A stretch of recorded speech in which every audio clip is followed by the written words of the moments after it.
Twins are said to have a unique bond, one that connects them in a way other people cannot. But what if that bond goes too far? No, I'm not talking about Game of Thrones. I'm talking about Mion and Shion Sonozaki from Higurashi no Naku Koro ni and their experiences with Hinamizawa syndrome in the Higurashi Meguri manga. Hello everyone, I'm Shaggy, and this is my third video about Meguri, the manga sequel to Higurashi Gou. If you haven't seen my first two videos on Meguri, I definitely recommend you watch them to get up to speed, but here's a brief explanation of things in case you don't have the time or interest. Higurashi Gou, the anime, came out in 2020 and was billed as a remake, but was actually a new chapter in the Higurashi franchise. Like the original series, Gou contained the question arcs, and Higurashi Sotsu, releasing the next year, contained answer arcs, which revealed that, and major spoiler here, Sadako was looping through June of 1983 with the goal of breaking Rika and making her never want to leave Hinamizawa. With the help of a god more powerful than Hanyu, named Yua, Sadako repeated tragedies over and over again until Rika finally stopped her. The Higurashi Gou manga adapted the Gou anime briefly and is incredibly similar to the anime. But once it finished, a new series started, called Higurashi Meguri, which promised to be different from Sotsu and feature a new ending. The major differences seen so far in Meguri are that A. Sadako is more of a victim, because Yua just grabbed her and forced memories of the 100 years of loops Rika endured onto her, and kind of broke her mind. B. Sadako doesn't want to convince Rika to stay in Hinamizawa because she's gone through numerous loops, courtesy of Yua, where a happy ending is impossible, whether Rika stays in the village or leaves. And C. We see Sadako's process far more, like how she obtains what she needs to create her tragedies and how she injects her victims with the H173. I've only covered the first 2 volumes so far, of 5 total, but it's remarkable how different a story is being told. With more focus on details and believability, and Sadako as a more sympathetic figure, Meguri is primed to deliver a much more satisfying ending than Sotsu.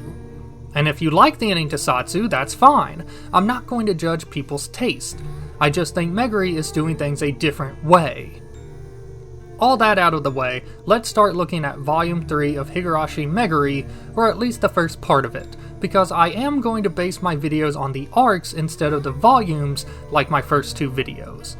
And the next arc is Waatakashi-hen, or the Cotton Revealing chapter. Before we look at how things happen in Meguri, let's look at the Sotsu version of events. There's the game competition at the store, and everyone gets a prize. Rika encourages Keiji to give the doll he got to Mion, and he does. But before that happened, Sadako injected Mion with the H173 to induce symptoms of Hinamizawa syndrome. How? Who knows? We just see Sadako behind Mion with the syringe, then we see the empty syringe where they had been. Mion being infected is interesting since she hadn't shown any signs of Hinamizawa syndrome in past loops, and Sadako even notes this to Yua. But the lack of explanation of how Sadako injected her bugs the hell out of me. We see Mion developing feelings for Keiji, starting with him gifting her the doll, and then her pretending that Shion brought him food, not her. She isn't open with her feelings, and this isn't surprising. Then we see Keiji and Shion spending time together. They go into the store where the game competition was held, where Mion is working, and Shion convinces Keiji to buy her the same doll that he gave to Mion, which makes Mion angry and sad, and we see her scratch her neck, proving that she is going to go terminal. At the festival, Keiji isn't watching Rika's dance with the group, and Sadako tells Mion that Shion probably dragged him away. Mion starts feeling jealous and paranoid as we see Shion and Keiji join Tomitake and Takano in the ritual storehouse. Afterwards, Tomitake and Takano go missing, and Oishi questions Shion about seeing them. She calls Keiji, who freaks out, and Mion appears behind Shion, startling her and making her hang up the call. Mion, having heard everything, accuses Shion of dragging Keiji into a giant mess and potentially getting him killed. She fights with Shion and uses Shion's stun gun on her, before strangling her. She comes to her senses and feels remorseful about killing Shion, kind of, before promising herself that she will end Oyashiro-sama's curse and protect Keiichi. She tries to get info from her grandmother, but kills her. She then kidnaps the mayor and tortures him to death.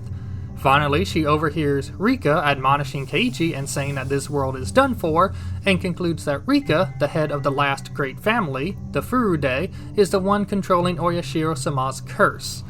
So she strangles her and puts her body in the school's septic tank. Mion calls Keiichi over, locks him in the secret room, and then Sadako shows up to question Mion about Rika's whereabouts, as she can't successfully loop unless she dies after Rika does. Sadako shoots Mion, gets told that Rika is dead, and finishes off Mion before offing herself. End of arc. Now, I did skip over some stuff that happened in Sotsu. At the beginning of this arc, Sadako does a lot of stuff with her uncle Teppei, and it is very important. But Meguri doesn't cover any of it. I assume the manga will in a future arc, but since it didn't come up in Meguri's version of Watakashi, I decided to skip it, for now.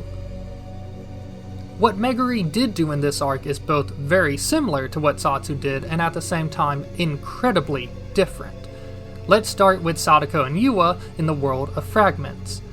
There, Sadako tells Yua that everything is at her fingertips as long as she uses her looping power effectively. She can learn the locations of the things she needs by repeatedly dying over and over, so long as Rika dies before she does. We see Sadako killing Takano and guessing the password on the briefcase containing the H173, dying after every attempt until she figures out the right code. Yua is impressed by how Sadako uses her power, the opposite of Rika, who never allowed people to die just to gain information.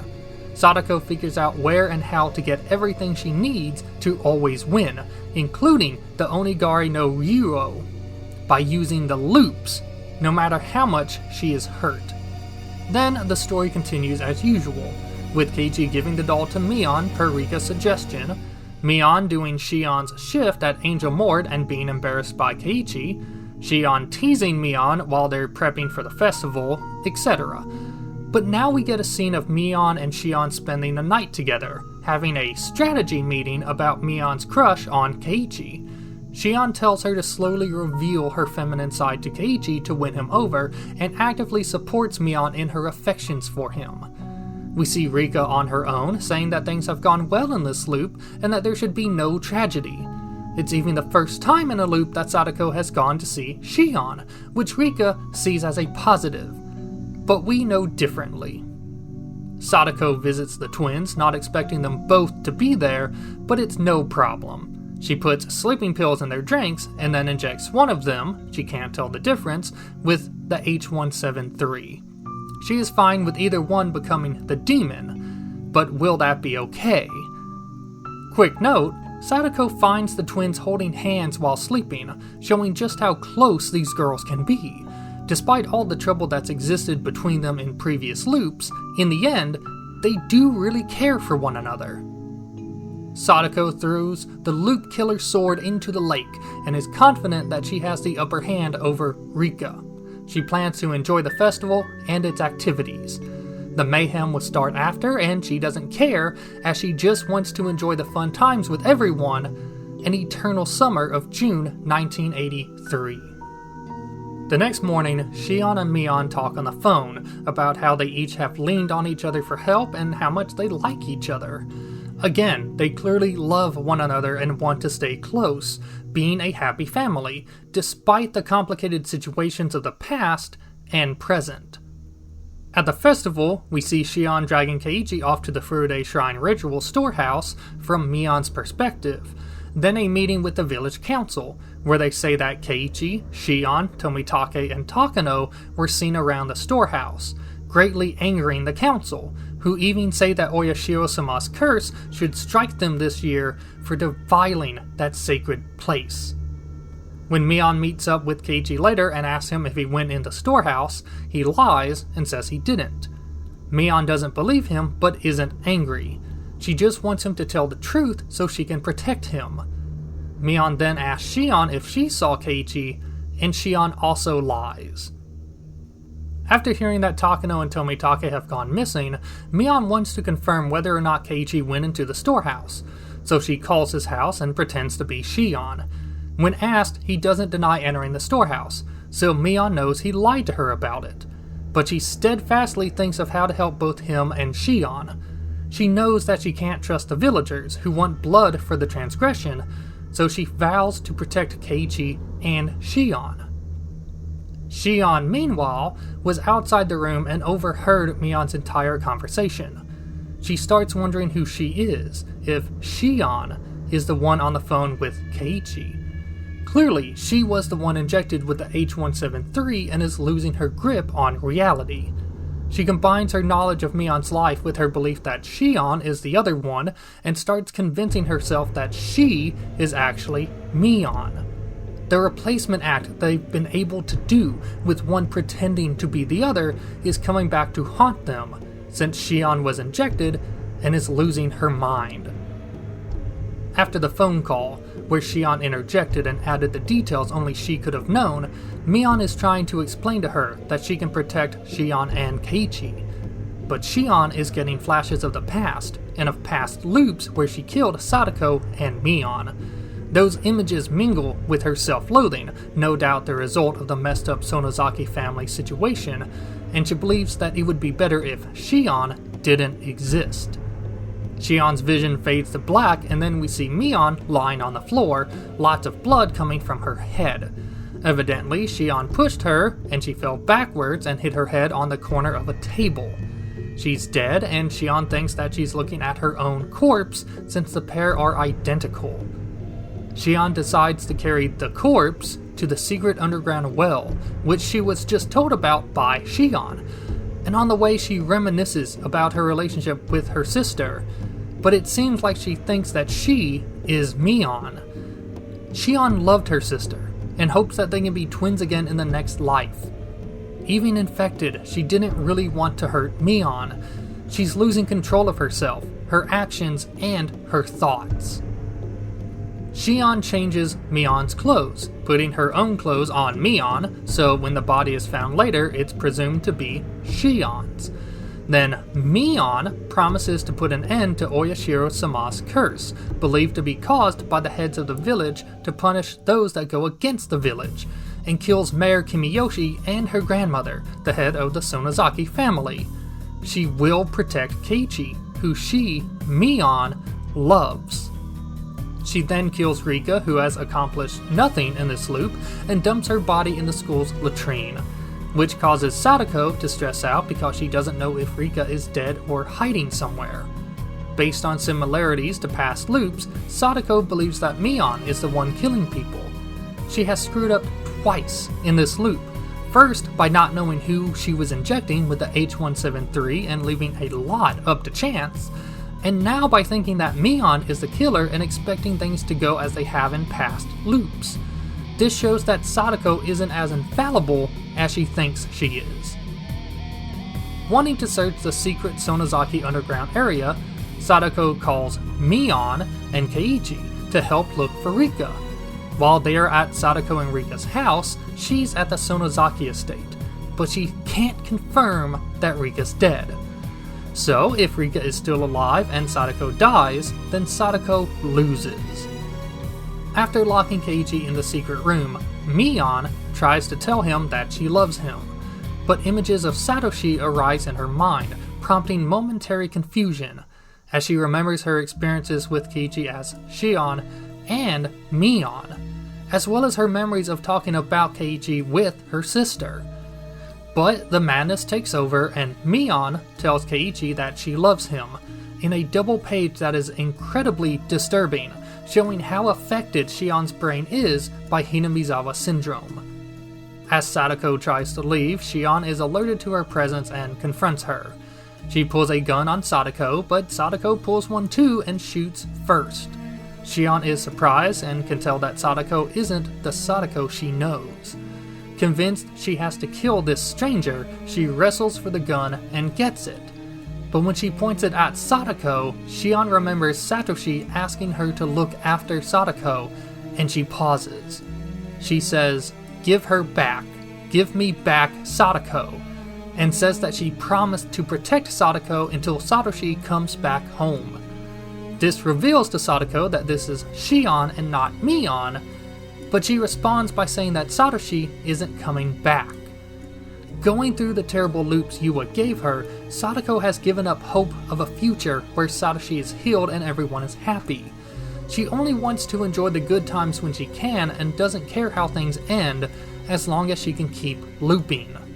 Shion, hearing Sadako say that Satoshi won't ever come back, says that the being before her is a demon that has devoured Sadako. She shoots and kills Sadako and then starts scratching her throat vigorously, grieving that she has failed to keep her promise of protecting Sadako. Waking up with Yua, Sadako says that a win is a win, despite how imperfect things were in that loop and how she could have ended up losing. And when she points out that Hinamizawa syndrome developed differently in this loop than past ones, Yua says that things are starting to change around Sadako. Small variations and effects, like Shion getting glimpses of loops where she developed Hinamizawa syndrome and killed people, that cannot be undone. So, this game of Sadako's won't be as simple as she thought. That's the end of the arc, and there were a lot of changes between Sotsu and Meguri here. First and foremost, the infected person was Shion instead of Mion, which I think made for a far more captivating story. While Gou and Sotsu's use of Mion as the killer was new, having never been done before, the story was too slow-paced in Gou and too fast-paced in Sotsu. Gou was still trying to make people think that it was a remake instead of a sequel at this point, and despite how amazing the end of episode 7 was, with Rika revealing to the audience that she's been looping, the arc itself regurgitated a lot of material we had already seen in the original series. Then in Sotsu, everything resolved quickly and in a rather predictable way. It just wasn't satisfying.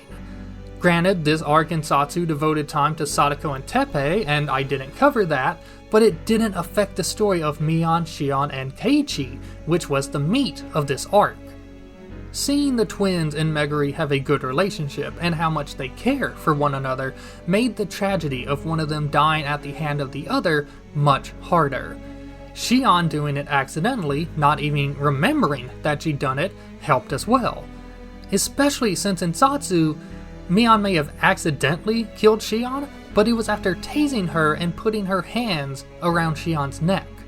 It felt pretty purposeful there. Shion losing her mind and convincing herself that she was Mion was also great. It was something I could see happening to a person with severe paranoia and, a brain parasite that makes you lose your mind. It also showed the depth of the twins' bond and how tragic everything was. There are a couple more minor complaints towards Sotsu, like how did Sadako actually dose Mion, and compliments towards Meguri. Little details about Sadako's methods and Rika's feelings add a lot. But I think the most important difference between the two versions is the kind of story told. Sotsu told a simplistic story with a lot of violence, while Meguri had a more complicated, if only slightly, story that had emotions at the forefront.